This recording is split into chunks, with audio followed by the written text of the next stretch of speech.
magaalada marka subax duhur galab waqti walba macal habeen waxa laga ciyaaraa kubadda cagta.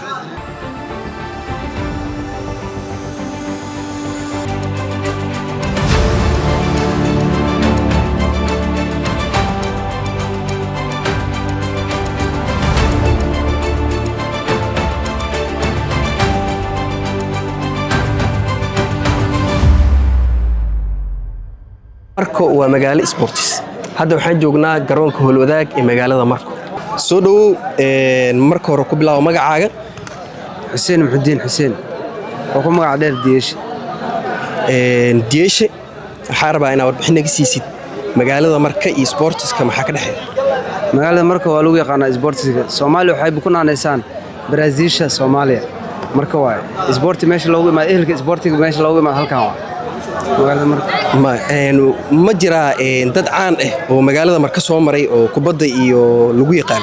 aad halkan kuma soo koobi karo sababtoo aad u tir badan yihiin laakiin laba shakhsi aad u magacaabay hadda sida Buurka iyo Macalin Awaali. waxa ku weydiinaynaa Diyeeshe adiga sportska Marka xasuusna wuxuu kugu leeyahay meeqasana dheelaysay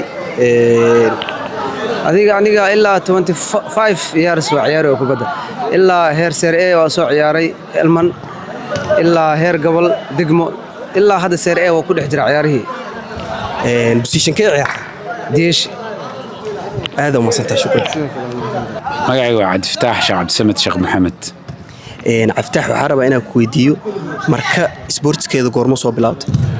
Marka weligeed waxay ahayd magaalo sports aniguna waxaan ku caqliyeystay Marka oo mar walba sportska lagu ciyaaro subax mar walba oo meelaha kala duwan lagu ciyaaro xeebta bacaadka buuraha meelo kala duwan lagu ciyaaro marka waxay lagu yaqaanaa ciyaaraha khaasatan kubadda cagta oo ay ka qayb gashay ciyaaraha gobolada oo ay la ciyaari jireen ay tahay gobolkii labaad oo ugu badnaa oo qaada ciyaaraha kubadda cagta koobabkeeda.